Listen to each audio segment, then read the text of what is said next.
या अर्जंट मीटिंगचं कारण तितकंच महत्त्वाचं आहे। या दसऱ्याला 2 नवीन कंपनीज लॉन्च होत आहेत, त्यामुळे कॉम्पिटिशन वाढणार आहे आणि मला खात्री आहे की त्यांचे प्लॅन्स हे आपल्यापेक्षा जास्त आकर्षक असतील।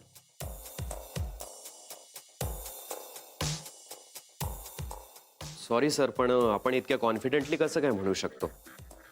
आय मीन, आपले सगळेच प्लॅन्स त्यांना थोडी ना ठाऊक असतील। मग आपण कसं म्हणू शकतो की आपल्यापेक्षा त्यांचे प्लॅन्स बेटर असतील? Good question. हे तू एक एम्प्लॉई म्हणून विचार करतोय अमित, म्हणून तुला हा प्रश्न पडतोय। एक बिझनेसमॅन म्हणून विचार करताना मला असं वाटतं की आपल्याकडे कोणीतरी एक कस्टमर असा आला असणार की ज्यांनी आपल्या टूरच्या प्लॅन्स विषयी अत्यंत डिटेलमध्ये चौकशी केली असणार आणि मग नंतर टूरमध्ये अजिबात इंटरेस्ट दाखवला नसेल।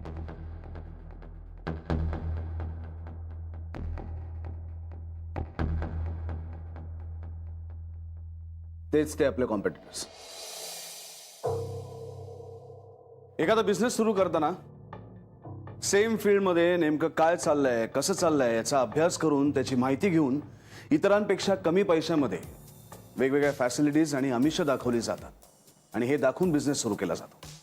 म्हणजे एखादा हुशार माणूस तरी अशा पद्धतीने बिझनेस सुरू करतो। म्हणून मी असं ठरवलंय की प्रत्येकाने आत्तापर्यंत घेतली त्यापेक्षा जास्त मेहनत घेऊन वेगवेगळ्या स्ट्रॅटेजीज डेव्हलप करायच्या, आधीपेक्षा जास्त मेहनत घ्यायची, आपले दिलेले टार्गेट्स पूर्ण करायचे।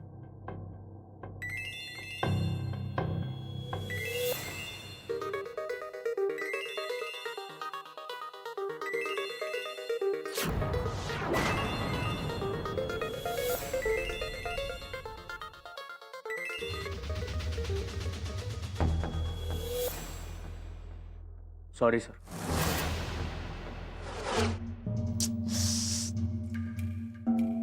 फोन का कट करतोय? तिसऱ्यांदा कट केला माझा फोन।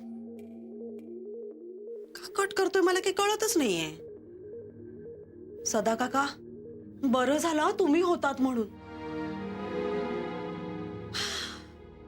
माझाच फोन का नाही उचलत आहे? तुमचा बरा घेतला। यावरूनच माझी किती किंमत आहे ते कळलंच असेल तुम्हाला। ऑफिसमध्ये आहेत ते, कुठल्या पार्टीला नाही गेले। सदा काका, खूप वेळ झालाय नाही तुम्हाला इथे येऊन? गिरगावात पोहोचायला रात्र होईल आता, नाही? झालंय काम तुमचं आता, निघताय का? हे बघ, तू माझी काळजी करू नकोस। मी पुन्हा लावतो जयला फोन, आणि त्यानं नाहीच उचलला तर आदितीला फोन लावून बघतो। बरं, या। हे बघा, मला फक्त रिझल्ट्स हवेत। आपण आधी ज्या पद्धतीने काम करायचं त्याच्यात काही बदल करता येईल का याचा विचार प्रत्येकाने करायचा आहे।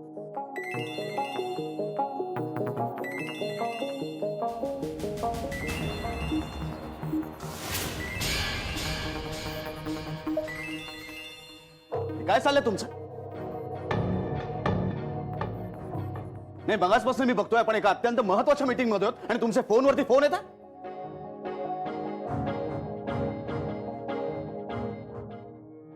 इथे कामाच्या वेळेस माझाही फोन मी बंद करून ठेवतो आणि तुमचे मात्र फोनवर फोन येत आहेत। मला आणि माझ्या कंपनीला ग्रँटेड घेतलेलं मला अजिबात चालत नाही। पुन्हा जर मीटिंग मध्ये तुमचा फोन वाजला तर ही नोकरी सोडायची आणि कॉल सेंटर मध्ये जॉब करायचा।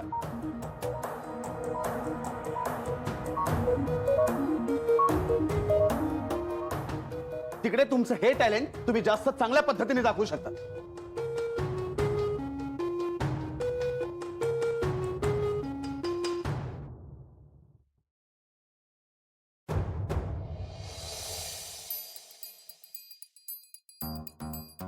तुम्हाला काय झालं तर रडायला?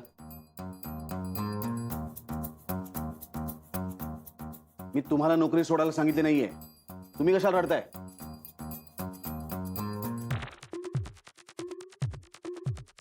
काही नाही सर।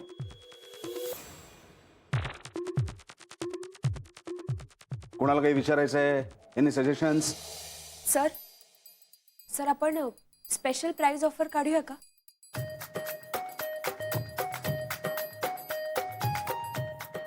नाही नाही नाही, नाही, ऑलरेडी आपण खूप कमी मार्जिनवरती काम करतो, त्यामुळे प्राइस कमी करणं खूप कठीण आहे. त्यासाठी आपल्याला प्रॉफिटवरती आणि क्वालिटीवरती कॉम्प्रोमाइज करावं लागेल, जे मला अजिबात चालणार नाही. सर मला थोडासा वेळ द्याल प्लीज. म्हणजे मला असं वाटतं की आपल्याला प्रॉफिट आणि प्राइस या दोन्हीवर कॉम्प्रोमाइज न करता सुद्धा एखादी अट्रॅक्टिव्ह ऑफर काढता येईल.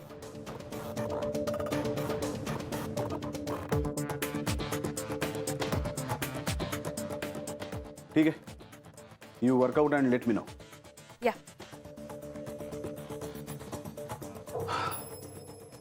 Anything else? अजून कोणाला काही बोलायचं आहे?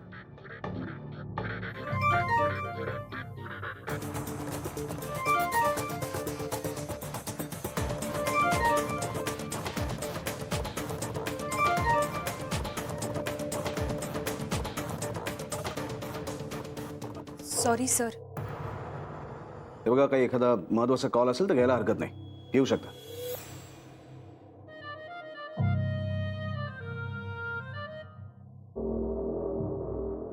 Excuse me.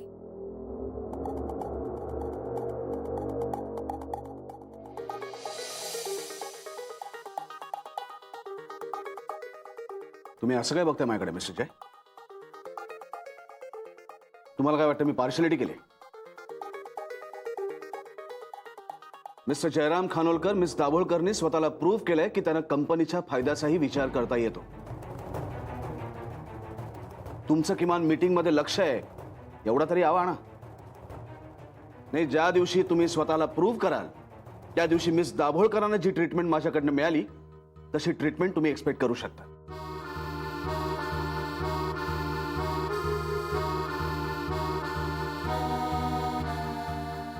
अमित, मला सगळे सेल्स रिपोर्ट हवेत. Yes sir. सर मला ना घरी जावं लागेल, थोडं अर्जंट आहे. Anything serious?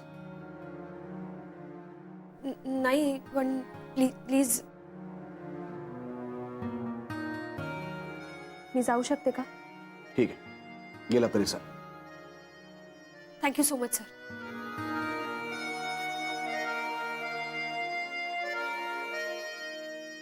चला, आता जरा एक्स्ट्रा मेहनत घ्या. मला रिझल्ट हवेत. Meeting is over.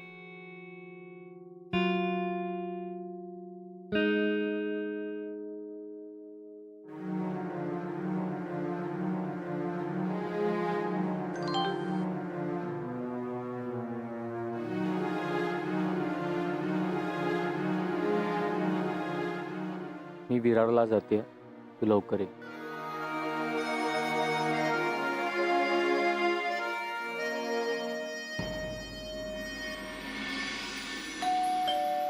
मी बघते.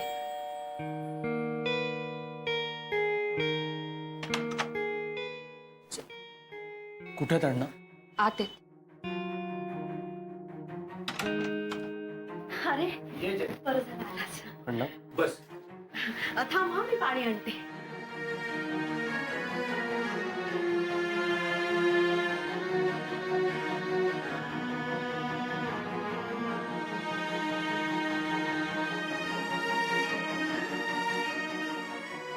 अण्णा तब्येत कशी आहे?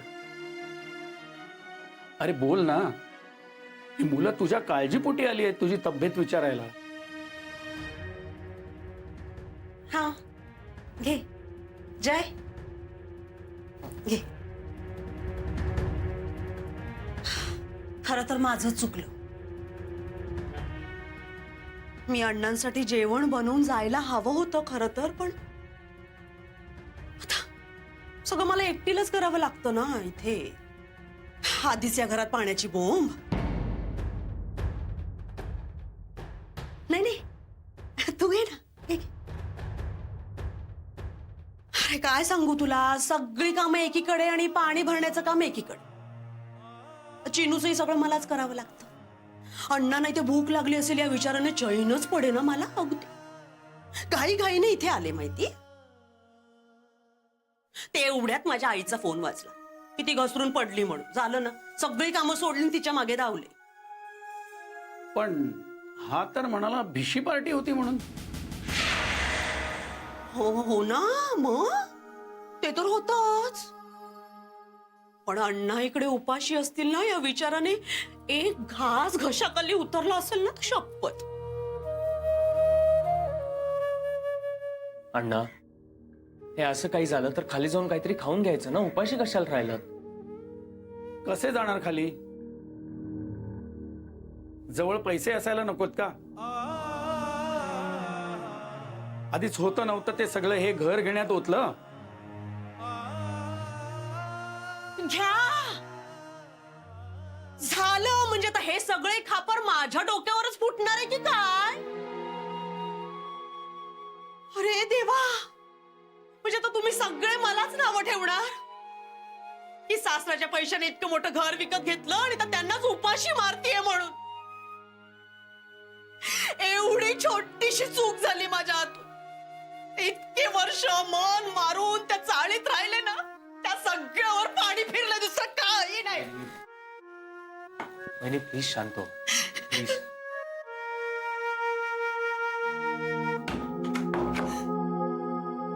वहिनी, आजूबाजूच्या लोकांनी ऐकलं तर काय म्हणतील? अरे यांचा पगार तरी कुठे आहे इतका? हे कर्ज घेतल्यापासून तर खिसा रिकामाच आहे त्यांचा. आणि अण्णांकडेच पैसे नाहीये तसं नाहीये. या संपूर्ण घरालाच पैशाची चणचण आहे. जोपर्यंत हे कर्ज फिटत नाही ना तोपर्यंत हे घर मॅनेज करणं इतकं अवघड आहे म्हणून तुला सांगू ना जय. नाही काय सांगू तुला. आता आईकडून येताना तिच्याकडूनच रिक्षाचे पैसे मागितले मी कुठून देणार आहे अण्णांना पैसे? मला काही त्यांच्या भावना कळत नाहीये तसं नाहीये बरं का. पण काय करणार अरे? नाही म्हणजे बाकी सगळी नाटकं करता येतात हो, पण पैशाचं नाटक नाही करता येत. वहिनी, वहिनी प्लीज जरा शांत हो.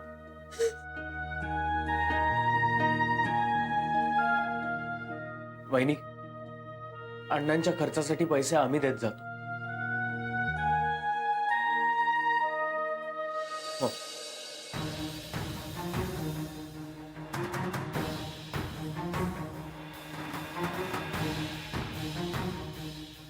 हे काय इतकेच? हा, आत्ता एवढेच आहेत माझ्याकडे. पगार झाला की मी अजून देईन. तोपर्यंत काय? खर्च काय कमी आहे का? ऍडव्हान्स वगैरे मागून घे ना ऑफिस मधून. नाही म्हणजे आमचं इथलं राहू दे रे, पण तुम्हाला दोघांनाही रोजच्या खर्चाला लागतील ना. जय, तू ना आता अण्णांची अजिबात काळजी करू नकोस ना. एक वेळ ना आम्ही आमच्या पोटाला चिमटे काढू पण अण्णांना उपाशी ठेवणार नाही मग.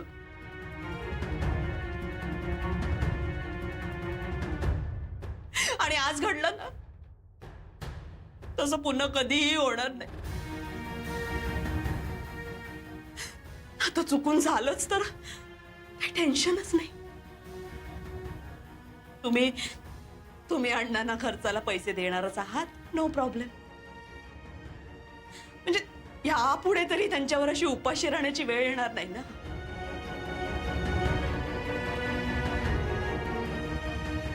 हो की नाही सदा काका?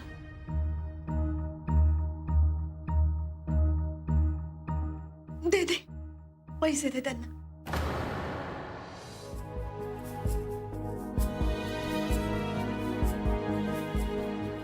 अण्णा, हे पैसे असू देत तुमच्याकडे.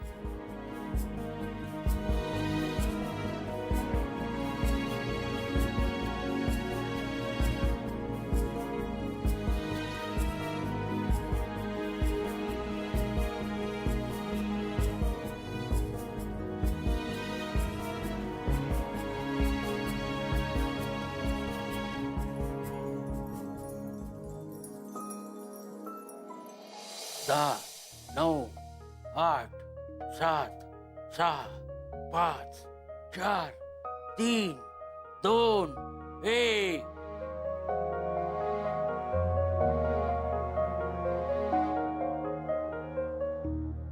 चला वाजले 11.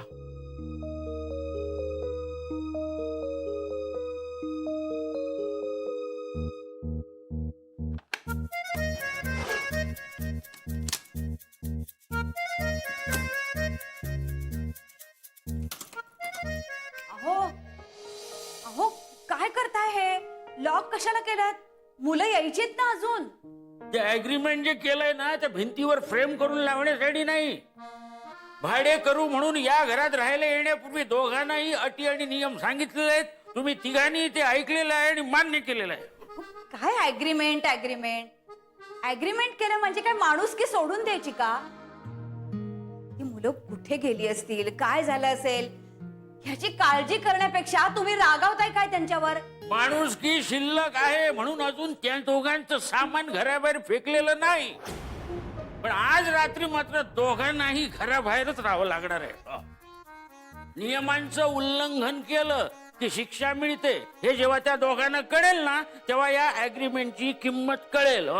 नाही तर उद्या डोक्यावर बसतील ते माझ्या, हे सगळं घर स्वतःच म्हणायला लागतील आणि मग आपण दोघं बास बास हो, किती टोकाला जाताय तुम्ही? तत्वाची तडजोड नाही, लक्षात ठेव. आणि एवढे जर दोघे अडचणीत असते तर फोन करून कळवायला काय हरकत आहे? हे बरं आहे, म्हणजे माझी माणुसकी दिसते आणि त्या दोन पोरांनी केलेली चूक तुझ्या लक्षात येत नाही. देव न करो कुठे अडकले असतील मुलं आणि आणि फोनही करता येत नसेल तर हो. तुम्ही उगाच माझ्या समोर अशा हळव्या पिळव्या होऊ नका. तुम्हाला माहितीये मला या असल्या गोष्टी अजिबात आवडत नाही. एवढा जर कळवळा आला असेल ना तर दोन पोरांचा देवासमोर बसा आणि त्याला साकडं घाला. मी माझ्या मताशी ठाम आहे, सांगून ठेवतो. या घरामध्ये राहायचं असेल तर दोघांना माझ्या मतानुसारच राहावं लागेल. बस.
अरे हे काय? हा अहो बाहेर या. अहो काय काय झालं? अहो, दरवाजा कसा उघडला? काल रात्री मी स्वतः टाळा लावलं होतं आणि किल्ली इकडे लपून ठेवली होती. दुसरी किल्ली माझ्या कपाटात आहे, लॉकर मध्ये. तरी तुम्हाला सांगत होतो इकडे सीसीटीव्ही लावून घेऊया. काही चोरीला नाही ना गेलं? मी पोलिसांना फोन करतो. अहो अहो थांबा, हा मी उघडला. हा तू तू कसा काय उघडलास? तुझ्याकडे कुठून आली चावी? हे बघा, इतकी वर्ष संसार करते मी तुमच्या बरोबर. तुम्ही कुठली गोष्ट कुठे लपवू शकता याचा चांगला अंदाज आहे मला. आलं लक्षात, आलं लक्षात. म्हणजे माझ्या स्वतःच्या घरात माझ्याच पाठीमागे मीच घालून दिलेल्या नियमाने असं पायदळी तुडवलं जाते काय? बर हे बघ, त्या पोरांचं आणि माझं जे काही चालू आहे ना ते मी एकटा बघून घेईन. तू त्यात मध्ये मध्ये पडायची गरज नाही, सांगून ठेवतो. हा मला मध्ये पडावं लागलं. रात्रभर ती मुलं बाहेर असलेली मला नाही सहन झालं. आणि हो, कुणाची तरी मुलंच आहेत ना ती. आपल्याकडे पेईंग गेस्ट म्हणून राहत असली तरी त्यांची आई वडिलांसारखी जबाबदारी आहे आपल्यावर. हो घ्या, तुम्ही घ्या जबाबदारी. हो हीच कशाला, जगातल्या सगळ्या पोरांची जबाबदारी तुम्हीच घ्या. पण मला त्या भावनिक जाळ्यात ओढू नका सांगून ठेवतोय. काय त्या जाळ्यात एकदा माणूस गुरफटला ना की आंधळा होत जातो. आणि मी आंधळा नाहीये. मला तर आता लख दिसायला लागलंय त्या पोरांचं वर्तन. नाही त्याला सांगणार आहे खडसावून, या घरात माझ्या नियमांचं पालन करायचं असेल तरच राहता येईल. आणि यासाठी त्यांनी कालची रात्र घराबाहेर काढणं गरजेचं होतं. पण तुम्ही विरघळलात, पण मी नाही विरघळणार. कळलं?